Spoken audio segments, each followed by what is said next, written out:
A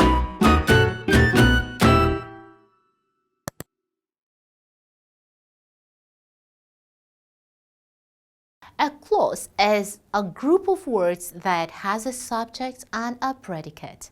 A clause must always have a finite verb which distinguishes it from a phrase. Just like an older sibling, a clause is superior to the phrase. The clause has some attributes which places it above a phrase, and they are the subject, predicate, and the finite verb. Now let's take a listen to an example of a clause having a subject and a predicate. Joy wore a new gown to the church yesterday. Joy is the subject, while the other words in the sentence serve as a predicate.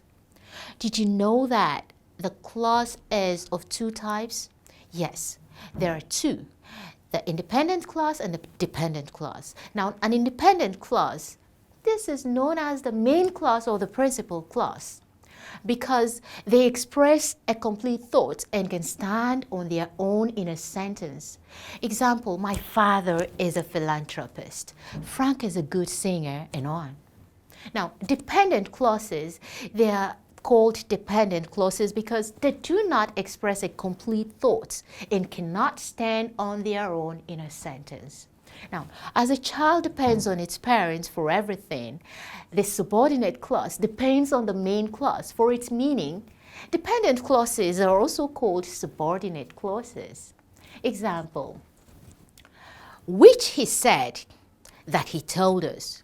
You will observe that a dependent clause is mostly incomplete sentences. The subordinate clause is of three types, namely we have the noun clause, the adjectival clause, and the adverbial clause. Yes. Today we have learned that a clause is a group of words that has a subject and a predicate and must have a finite verb. See you in the next class.